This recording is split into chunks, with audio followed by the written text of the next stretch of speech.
நீங்கள் பணத்தட்டுப்பாட்டில் இருக்கிறீர்களா? மனநிம்மதியும் குடும்ப வளமும் வேண்டுமா? அஷ்டலட்சுமியை வணங்கினால் வாழ்க்கை முழுக்க சுபீட்சமும் சாந்தியும் கூடும். இது வெறும் பக்தியல்ல, இது ஒரு சக்தி. அந்த 8 சக்திகள் உங்கள் வாழ்வியல் எல்லா மூலைகளையும் ஒளியால் நிரப்ப வைக்கும். வீட்டில் எப்படி இந்த வழிபாட்டை நிதானமாக செய்யலாம் என்பதையும் சேர்த்துக் கொள்வோம். அஷ்டலட்சுமி என்றால் 8 விதமான லட்சுமி தேவிகள். ஒவ்வொரு லட்சுமிக்கும் ஒரு தனி அர்த்தம், ஒரு தனி ஆசீர்வாதம் உண்டு. ஆதிலட்சுமி அனைத்து லட்சுமிகளுக்கும் தாய். ஆன்மீக வளம் தருகிறாள். தானியலட்சுமி உணவுக்கு பொறுப்பு. வீட்டில் எப்போதும் உணவு முழுமையாக இருக்க ஆசீர்வதிக்கிறார். தனலட்சுமி பணவரவுக்கும் பொருளாதார மேம்பாட்டுக்கும் தேவையான சக்தி. கிருபாலட்சுமி எல்லா இடங்களிலும் பரிசுத்தம், கருணை, சகிப்புத்தன்மை வழங்குபவள். சௌபாக்கியலட்சுமி குடும்ப வாழ்க்கை மகிழ்ச்சியாக இருக்கச் செய்பவள்.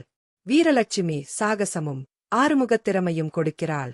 விஜயலட்சுமி வெற்றியை வழங்குகிறாள். போட்டிகளில் மேல்நிலையை அடைய உதவுகிறாள். வித்யாலட்சுமி கல்வியையும் அறிவையும் ஞானத்தையும் தருபவள். இந்த 8 லட்சுமிகளையும் தினமும் மனதார வணங்கினால் வாழ்க்கை சுபீட்சமாக மாறும். இந்த தேவிகளை எப்படி வழிபடுவது? தினமும் காலை நேரத்தில் லட்சுமி மந்திரங்களை சொல்வது. வெள்ளிக்கிழமைகளில் வெண்பால், வெள்ளை புஷ்பம் கொண்டு பூஜை செய்யலாம். வீட்டில் ஒளி பரப்பும் தீபம் ஏற்றி லட்சுமி பூஜை செய்தால் செல்வம் நிலைத்திருக்கும். இப்போது நாம் அஷ்டலட்சுமி வழிபாட்டில் ஜாதக சாஸ்திர ரீதியான விளக்கமும், வீட்டில் எப்படி இந்த வழிபாட்டை நிதானமாக செய்யலாம் என்பதையும் சேர்த்துக் கொள்வோம். அஷ்டலட்சுமி வழிபாடு யாரெல்லாம் செய்ய வேண்டும்? ஜாதகத்தில் செவ்வாய், சுக்கிரன், சந்திரன், குரு ஆகிய கிரகங்கள் பாதிக்கப்பட்டால் பொருளாதார மற்றும் குடும்ப சிக்கல்கள் உருவாகலாம். இந்த சூழ்நிலைகளில் அஷ்டலட்சுமி வழிபாடு மிகச்சிறந்த பரிகாரம் ஆகிறது. மேலும் வீட்டில் செல்வவளம் நிலைத்திருக்க வேண்டுமென்றால் வியாழன் மற்றும் வெள்ளிக்கிழமைகளில் பூஜை செய்வது நல்லது. 1. பூஜைக்கு தேவையான பொருட்கள். பசுமாடு வெண்பால், வெள்ளை தாமரை அல்லது வெள்ளை புஷ்பங்கள், தீபம், நெய், அகல், குங்குமம், மஞ்சள். லட்சுமிக்கு உகந்த மடிப்பட்டு புடவை அல்லது துளசி மலர். நித்திய பூஜை முறைக்கு லட்சுமி தேவியின் படம். 2. வழிபாடு செய்யும் நேரம். அதிகாலை 6 முதல் காலை 8 மணி வரை மிகச்சிறந்த நேரம். வெள்ளிக்கிழமை காலை சிறப்பு. 3. உச்சரிக்க வேண்டிய மந்திரங்கள்.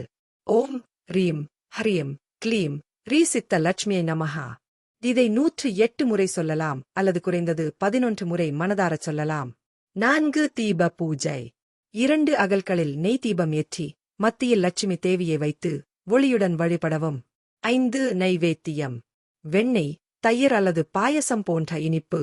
ஏற்கனவே செய்த உணவை பகிர்ந்து வைக்கவும் பரவாயில்லை. அஷ்டலட்சுமி வழிபாடு என்பது ஒரு நேர்த்தியான பயணம்.